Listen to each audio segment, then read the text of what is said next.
All right, guys, we've done a lot of shows over the last few weeks, months, whatever, daily ads. Here's the guys. This is what you got to do. But I'm trying something new today, and I thought it might be kind of a fun concept going into the trade deadline because, not trade deadline, All-Star break, excuse me, brain on the fritz.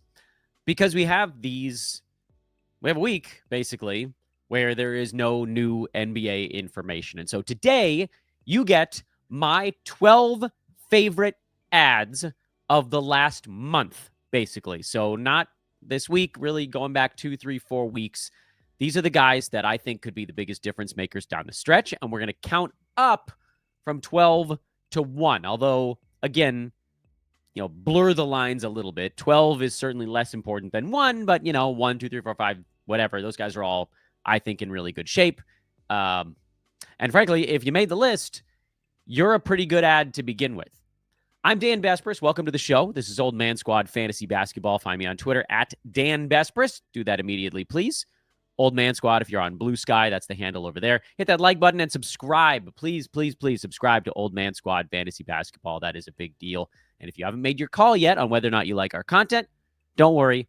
I'll remind you again later. No, you know what? Screw this. We're just going to get to the very first name on the list. And number 12, Aaron Wiggins, who has been electrifying lately. He had a 41-point game back on February 1st where he went 16 of 30 from the field. He had 6 3-pointers in that one. And since then, he's gone 41, 13, 17, 18, 26, and 24 points from the field. Yes, I will admit to you all, he doesn't do a ton besides score. He had a 14-rebound game and an 11-rebound game in there, but he also had a 1, a 2, and a 3 mixed into those 6-ball games. He has totaled about 2 assists, exactly 2 assists per ball game. Doesn't turn the ball over, doesn't get many steals or blocks. 3-pointers also, by the way, big-time influx. He had a 6, an 8, and a 4, and then 3 1s are in that whole mix. But what he does do is bring you great percentages. He's at 50% from the field on the year. He's at 85% at the free throw line on the year, and he's been doing it his whole young NBA career, albeit in a slightly more limited sample size over the last 2 seasons. But now he's cranked it up. The reason he's number 12 is not because I don't think he's been playing well, but because I think his role shrinks considerably when Cason Wallace comes back for the Oklahoma City Thunder. So this is, in my opinion, a very, very good injury stream. It's pretty rare to be able to get that kind of field goal percent out of a guard with some 3-pointers on top of it, with some, I think he's guard eligible, right? It's like swingman type. With a few rebounds, not many assists, a couple of steals, but really you are paying for the points and the percentages with Aaron Wiggins, and that's why Aaron Wiggins is number 12. Number 11 on the board is Jaxson Hayes, Lakers center. The Lakers just signed Alex Len. I don't know that has a massive impact on what's going to go down with Jaxson Hayes here from today until the end of the regular season. But there aren't really great options out there if the Lakers are thinking about trying to replace Alex Len with some other backup center. So it's going to be Jaxson Hayes, who's 7 feet tall. He's not a particularly stout 7-footer, and defensive principles-wise, he's not that great. But he's big, he's athletic, meaning he will tumble into some blocks and steals. He will dunk the ball. Because, you can look at his game log here. Basically, since Anthony Davis went down, Jaxson Hayes has had 4 of 6 games where he hasn't missed a shot. 4 of 4, 2 of 2, 4 of 4, and 6 of 6 in that last one against Utah with Luka Doncic in the mix as well. He also had a 3 of 6 against the Clippers and a 4 out of 6 against Golden State. Jaxson Hayes, yes, admittedly, tons of issues from a fantasy standpoint. He's not guaranteed to get a ton of rebounds. He's not guaranteed to get a ton of defensive stats.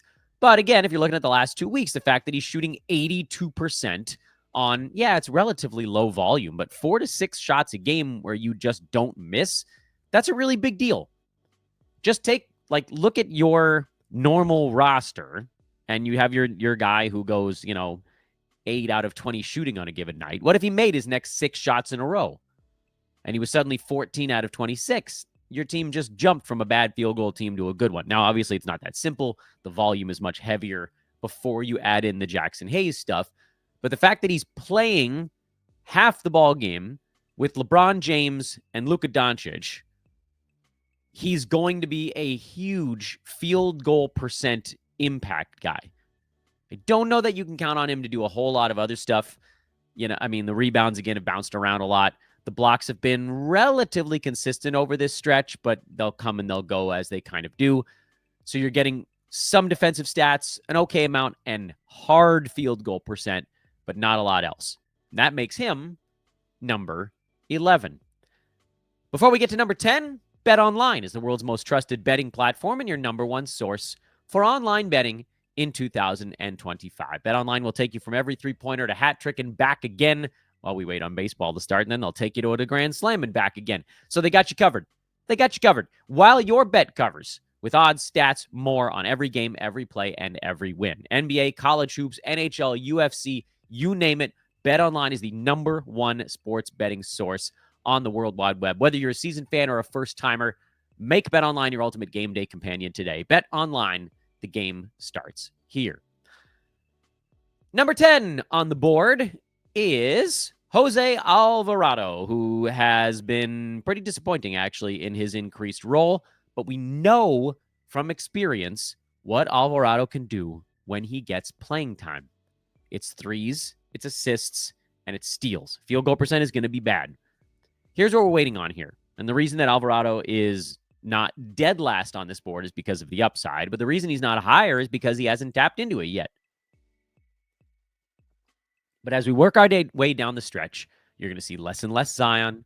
You're going to see less and less CJ McCollum. And that's going to just leave shots for Jose Alvarado and usage. He can get value without usage. That's the magic of Alvarado, because he can do it with steals and assists, where, yes, assists are usage, but sometimes it's just like him giving the ball to someone else. But if you look earlier in the year, remember there was that handful of games when McCollum went down before Alvarado got hurt. 16-4, 12-7, 9-7, 18-6, 27-5, 21-5, 1-2, 1-0, 3 steals in those ball games. He gets you stuff that creates that high floor. The point guard fantasy stat set. That creates the high floor for Alvarado. But to get anywhere above that, he's got to be a little bit more involved. Pels got destroyed by Oklahoma City in their last ball game. But the one before that is the one that I'd like to use as the framework. He played 29 minutes against the Kings. He had 5 points, 9 assists, and 3 steals. The 9 assists, the 3 steals, I like those nice big numbers. The 5 points, I think, is one that probably gets a little bit better as guys start to get kind of semi-shut down. But my thought on Alvarado is he might just be barely good enough to start until that happens. If you want a safer pickup, you can go to number 9 on our list, which is Ayo Dosunmu, who's like Jose Alvarado, but with a little bit more usage. He's going to get you steals, not as many as Jose. He's going to get you assists at probably a slightly better clip than Alvarado. He's going to have a better field goal percent than Alvarado. He's going to have fewer three-pointers, but there are a lot of parallels between these two guys. They don't take a ton of shots unless a bunch of guys are out of the way. And you can see the real key for Dosunmu is we got to get him up to 9, 10, 11, 12 shots a ball game. This 6 crap that we're seeing in the last 2, it's not going to cut it. Admittedly, they got their butts kicked by Golden State, and then Detroit, they were down by 40 at halftime in that ball game. So not maybe the greatest 2 games to sort of grade Dosunmu against. And they've lost, by 19, 21, and 40 in their last 3 ball games. So they're not competitive. Last competitive game the Bulls played was a win against the Heat, and Dosunmu had 21 and 9 in that ball game. So he's not getting a ton of three-pointers, but good percentages. Usually kind of a combination of some rebounds, decent assists, decent steals. Not going to block many shots, but he's point guard, so who cares? And when you can get point guard stats from a relatively efficient dude, you take it. And again, just like with Alvarado, as we work our way down the stretch, we're going to see less Vooch. We're going to see probably less Kobe White, although maybe he lasts a little longer because he's a little younger. And all of that means just a little more Ayo Dosunmu. So he's on my rosters. And now, again, you're inside the top 10 on my board here. Number 8 on the list is Quinton Grimes. And again, we're in this kind of zone of plays here with Dosunmu and Grimes and Alvarado, where, although honestly, Dosunmu and Grimes are probably the closest in terms of how I feel about them. These guys are high floor players as long as they're getting the minutes. But beyond the minutes, there has to be a little something else. And Grimes, we're starting to see him tap into that. Just a tad. Just a tad. He's taken 9, 11, and 12 shots in his last 3 games, and his minutes have been 28, 31, and then 35 and a half in those contests. So his role is increasing in Philadelphia, along with just what he gets to do when he's on the court. He's not going to blow you away with scoring. You should be looking for 10, 11, probably points a game. The rebounds are decent for someone who typically has shooting guard eligibility in leagues, so that's good news. We're talking about probably 4.5, 5 rebounds, something like that. The assists are decent because he's going to be playing with at least one very good player, probably more than that. And just being on the court long enough, you're going to get some. The steals kind of come and go with Grimes, and that to me might be where the value ends up sitting here, is can he get over 1 steal per game? I am hopeful, but I cannot guarantee it. The last time he played 30 minutes a game was back in New York. His sophomore year, he had 0.7 steals. So far in Philly, he's at 31 minutes a game. He's at 0.7 steals. He's remarkably consistent in that number. And that might be what keeps him from being a top 100 guy. But I'll also note he's taking 6 3-pointers a game in Philly, and he's taking more shots a game in Philadelphia than he has at any other stop during his young NBA career. So if it really is a situation now where Grimes is going to get a little bit more usage, perhaps that covers up the fact that he's not a big steals or blocks guy. Maybe he really can be a dozen points and 5 rebounds and 3 and some odd assists. Maybe this will actually stick. And if you have that and you crank the 3-point percentage up just a little bit, he's at 28% in his 3 games with Philly so far, getting back into the mid to high 30s. And you're talking about 2 3-pointers a game instead of 1.7. That probably pushes him inside the top 100. So Grimes is a high floor, lowish ceiling guy. And, from that perspective, you're kind of I think I'd probably rather go with some of the other dudes that have more built-in upside, but also there's a need for dudes who just quietly chunk along, and Grimes looks like he's going to be one of those guys. Next name on the list is Bol Bol, and this one is a huge question mark, so I put him basically right smack in the middle of my board because I have no idea what tomorrow will bring. This ranking for Bol Bol could age incredibly poorly, but I couldn't go higher and I couldn't go lower. I couldn't go lower because if he sticks even for 2 weeks in the Phoenix starting 5, then he can give you 2 weeks of a top 40 producer. That's enormous in any format. That's a change your head-to-head playoff week type of performance. That's a move you up the board in blocks kind of performance in Roto. But I couldn't put him higher because I don't think he's going to last more than 3 weeks. So there's some number between 1 day and 20 days that Bol Bol is going to be interesting. And if he's at the front end of that, then he belongs closer to the top of this board. And if he's at the back end of that, he belongs probably off the board because the good stuff might have already happened. So I put him right in the middle because the fantasy upside is through the roof, out the building, out into the stratosphere, the ionosphere. I don't remember the other spheres. I mean, look at this game. 18 and 14 with 2 steals, 4 blocks, and 3 3-pointers. 19, 7, and 3 3-pointers with a steal and 4 blocks the game before that. His fantasy game is nuts. But when the wheels come off, holy crap, the wagon really comes apart. And that's why you've seen him go from playing 0 minutes, 4 minutes, to 30.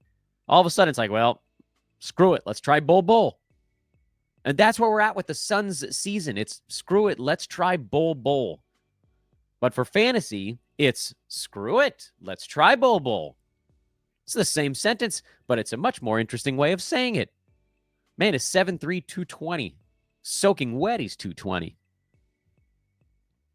Got to put him on your roster, though. How could you not with what he can do when given a chance to do so?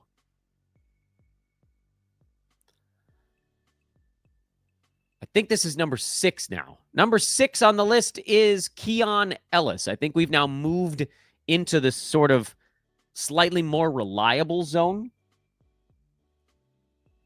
Frankly, I don't know that anybody I listed so far I would call super reliable.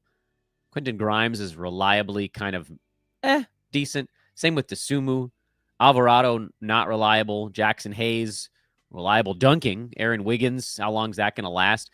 Now we're getting into reliable. And the reason I call Keon Ellis reliable is we know that if he's on the court for 26 minutes or more, he will be a top 100 guy over the long term. Over 1 game, 2 game, 3 games, I don't know. Because a lot of his value is reliant on steals and blocks. But eventually, those numbers level off. You can look at his game log and look at the games where he plays 26 minutes or more. They are consistently quite impressive. Like, do it for this whole season. I don't care. It's too many games. We're not going to list them all off. But, like, here's one. November 4th, he played 28 and a half minutes. Had 7 points, 3 boards, 2 assists, and 3 steals. A week later, 28 minutes, 6 points. What is that? A steal and a block and a 3-pointer? Here we go. 33 minutes against Atlanta. 33, 6-1 with a steal, a block, and 9 3-pointers. 27 minutes against OKC. That's a tough damn opponent.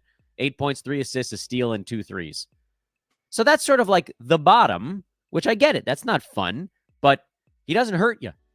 Here we go. Denver, December 16th, he had a high minute total game. 12 and 6 with 2 steals and 4 blocks.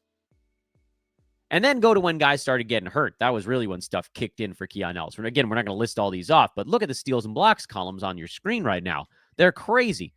Steals, 4, 3, 2, 3, 3. Blocks, 2, 1, 0, 1, 1. He's a guard who blocks a ton of shots and gets a ton of steals and hits 3-pointers. Doesn't do a lot else. 3 rebounds is probably what we're looking at here. 3.5, 2.5 assists. But man, you give this dude 30 minutes, which is what he's got in his last 2. 3 of the last 5 games, he's been over 30 minutes. And you're looking at a guy that could get up around 2 steals per game. He's not going to catch Dyson Daniels, but he will be a top 5 steals guy if you give him starters minutes. And I get it. Specialist appeal, it might not be for everyone. But when you can get steals, that kind of steals out of a guard, blocks out of a guard, threes, without him really hurting you anywhere other than maybe scoring. Obviously, punt points, he becomes even more relevant.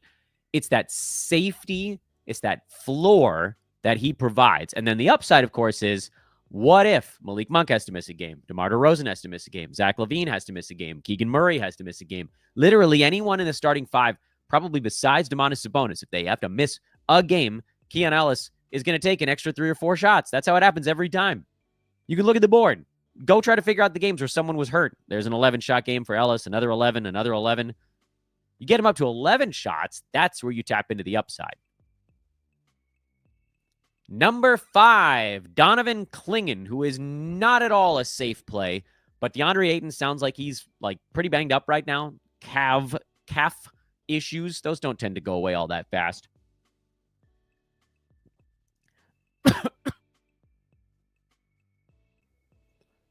Choked on my water.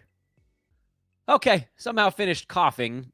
Goodness gracious. Tried to edit some of that out, but I didn't catch all of it. Donovan Clingan, as I was saying, not safe. Not a safe play at all. And you can look at the game log. You can see how not safe he is. And while you're doing that, please remember, if you've enjoyed this so far, today's show, hit that subscribe button and like the video. I want to keep you guys around for the long term. We got a lot of stuff going on right now. We got this show. We got the Specialists. It's a brand new weekly show from Slick Rock. We got the DFS show, Snack Size DFS from our boy Brenton Eckersley. And we got our very first baseball run-up. The baseball draft season is here show coming from the very well-known and very sharp Joe Orico. So a lot going on the Old Man Squad YouTube page. Make sure to subscribe today. Here's the game I'd like to play with Donovan Clingan, though. The game is, what about when DeAndre Ayton's out? And again, you can kind of point and easily find those games. And they're not all beautiful. Some of them are pretty whack, actually. Like, this is a weird one. He had 19 rebounds, but didn't score a point. Odd. Here's one, 22 minutes, 6 and 8. I mean, again, he's not going to blow the roof off the building. But it's about the averages of a stretch of games when there's no DeAndre Ayton. And then you've got these ones like this one, 17 and 12 with 8 blocks. 10 and 9 with 2 blocks. He's going to block shots because the man is 800 feet tall. He's a mountain. And again, he's probably not going to score a ton. 11 and 11 with 2 blocks, 8 and 10 with 2 blocks, 4 and 14 with a block, 4 and 13 with 4 blocks. This last game against Denver, DeAndre Ayton went down early in the game, relatively early in the game. Clingan came in, played 21 minutes, had 21 and 7, a perfect 8 of 8 shooting. Why would I prefer Donovan Clingan over, say, someone like Jaxson Hayes, who's maybe a little bit more predictable? It's the upside. You're just trying to tap into something. And Clingan's shot 54% from the field so far this season. I think that's a number that hopefully goes up a little down the stretch. The rebounds is, I think, upside area for Donovan Clingan. He's at 6.5 rebounds in 16 minutes a game. I've got to think that he can get around 24, which should put him in double digits, basically. About almost exactly 10. The blocks are at 1.5 in 16 minutes a game. If he can get up to 24 minutes, that should put him over 2 blocks a night. If you extrapolate it, it's not always perfect that way. So would I rather have Clingan, who's probably going to be around 7 points in a starter's role? I put that in air quotes. 7 points, 10 rebounds, over 2 blocks, and good field goal percent. Or would I rather have someone like a Jaxson Hayes, who's probably going to be, maybe he scores a little more. Maybe he's at 8 or 9 points, but lower rebounds, 7 or 8 boards, and more like 1.3 blocks. I think I'd rather have the blocks guy. So give me Donovan Clingan, and if you can figure out how to stay on the court and not get into horrible foul trouble, and if the Blazers finally at some point down the stretch here are just like, you know what, DeAndre was a good run. We made a nice little push there in January, February, but this is the end of the line. Then maybe it's time to see Donovan Clingan get 26, 27 minutes a game. And that, again, is how you tap into that big-time upside. And we're hunting upside here, and that's why Donovan Clingan is number 5. Number 4 on my list is Max Christie, who really started to show what he could do with the Lakers, and now the Mavs are cutting him loose a little more. Max Christie's upside was capped in Los Angeles because there were plenty of games where he was only going to get 6 shots a night. And that's okay. That was the way that team was built. LeBron was going to get the shots. AD was going to get the shots. Austin Reeves was going to get the shots. And then Christie, DFS, Rui, all these guys were going to split the rest. And it was only when someone was out or when Max was hot that he could push up into that 9, 10, 11, 12 shot per game range.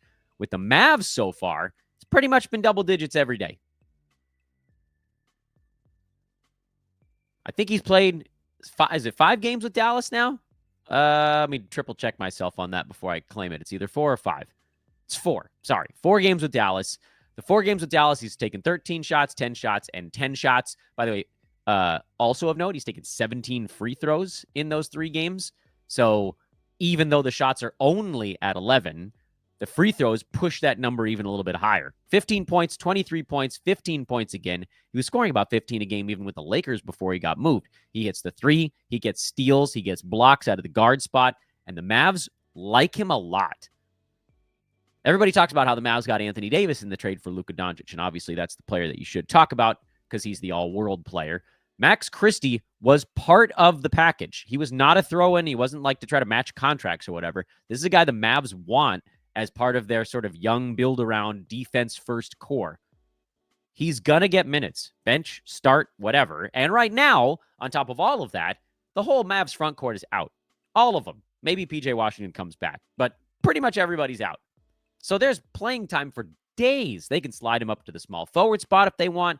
Max Christie's going to get 30 minutes a game for the foreseeable future. He's going to get 10 shots a game. He's going to take 5 3-pointers a game. He's going to be a lot of fun to roster. He's not just 3-and-D for now, and even when he settles back to just be 3-and-D again, he's still pretty good. Into the top 3 we go. Number 3 right now is Buddy Hield, who I absolutely loathe from just a straight, is he good at basketball standpoint? No, he's not. But is he good at fantasy basketball? Hell yeah, he is. Every time in his career that Buddy Hield has gotten minutes, he's put up fat numbers. The problem is no one wants to give him consistent minutes because the bad often outweighs the good with him. But look at some of these years where he was getting 28 minutes or more, what I would like to call starters minutes. A lot of them, by the way, were in Sacramento, but not all of them. Remember when he got traded to Indiana and he went totally crazy for a while? Remember and this is a more recent one, 22-23 in Indiana. He played 31 minutes a game that year, averaged 17, 5, and 3 with 1.2 steals and 3.5 3-pointers. That was a big-time year. And then the next year, the Pacers were like, this guy doesn't defend, and now we have some defenders on this team. We're going to click him down a few notches. And then they traded him to Philly, and they were like, ooh, we got a guy who can shoot. And then after 3 weeks, they were like, oh, but he doesn't do the other. Okay. And then that happened this year again in Golden State.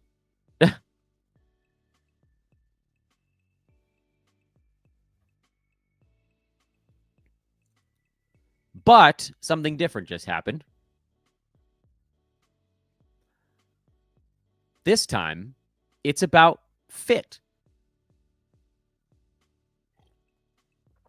The Warriors already know what they're getting from Buddy Hield. They're fully aware of his massive limitations.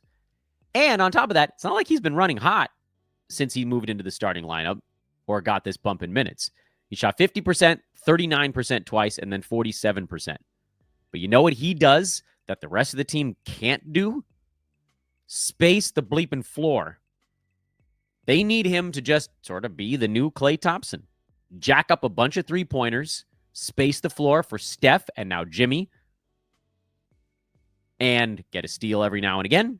Go help rebound, because Hield is actually kind of a stout dude. He's 6'4", but he's 215. He's kind of robust. I wouldn't call him strong. He's not going to knock people around a little bit, but he takes up some space. And in a ball movement offense, which the Warriors have, he'll probably playing 30 minutes a game. He's going to end up with 2.5 to 3.5 assists in those full minutes. So give him a steal, because he is a steal in starters minutes guy. That's the way he's been through his career, around 1. Give him at least 2.5, maybe upwards of 3 3-pointers a game if he's playing full minutes right now. You can get him now up around probably 13, 14 points a game. So 14, a steal, 4 and change rebounds, 2 and change assists, good 3-pointers, good free throw percent. Yeah, the field goal is not going to be great, but so it goes. And that puts Buddy Hield firmly at number 3 on my board. And we'll see what happens when Jonathan Kuminga comes back, but I can't worry about that right just a second. Number 2 on the list is Musa Diabate. And this one I reserve the right to crank him way down the board. But right now, the weirdness of the Mark Williams stuff tells me that I've got to get Musa on my team, because Jusuf Nurkic is not conditioned well enough to play. Diabate's been playing well, and the Hornets are a mess. I do think there are going to be some games in here at some point when the Hornets either give up on the Mark Williams challenge or whatever it is. And it's possible that maybe I should have moved Musa down with Bol Bol in that same, like, what if it sticks for 3 weeks? What if it sticks for a day and a half? That's the big question here. But in the few games we've seen from Diabate, as there aren't any other centers around, he's had 9 points and 15 rebounds in one of them, and he had 21 and 10 before getting scratched in the eye in actually 2 games in a row. One scratch in the eye, the other one re-irritated it. He doesn't block a ton of shots. He does get steals. He's a colossal rebounder. And this one, by the way, is very much, you know what? I'm rethinking this on the fly. I want to move Diabate down from number 2, and I'm going to put him right in front of Keon Ellis. So that moves him down to number 5. So I think this lasts a little bit, but I really don't know. And I don't think anybody knows how long the Mark Williams stuff is going to go. The Hornets are in no rush to get Jusuf Nurkic into their lineup, and when they do, he's probably going to play about 20 to 24 minutes just to kind of rehab his value, which, by the way, there might be a Jusuf Nurkic stream in there at some point. But all of this blows apart if Mark Williams actually does come back to the Hornets and they do start playing him minutes again. But at some point in there, I think probably sooner than later, Diabate is the guy for now. And there are going to be some games in there where, again, Diabate just is the only man standing. Mark Williams is getting a day off. Jusuf Nurkic is getting a week off. So he's a guy that I think belongs on rosters, but 2 is too high. I should have gone back through the board and reassessed that one. He's more in that 5, 6, 7 range with the likes of Bol Bol, etc. And number 1, and because this is ads over the last month, not the last few days, it's Isaiah Collier, who we've talked into oblivion on this podcast. We had so many different analysts come on leading up to the trade deadline and hype Isaiah Collier, and they were right to do so. His assists have been nuts lately. 10, 11, 13, 9, and 10, the assists for Isaiah over the last 5 ball games. He is locked into full starters minutes. He does not make three-pointers. His turnovers are high. His rebounds are actually pretty decent. His steals are not all that impressive. So it's very much a hard assists play, but as the assists are gigantic. And we know the Jazz are going to play the JV squad often. And when that happens, Collier gets, 12 to 18 shots instead of 9 to 12. And then he's no longer a liability in scoring. So all of a sudden, you start to get a couple of categories.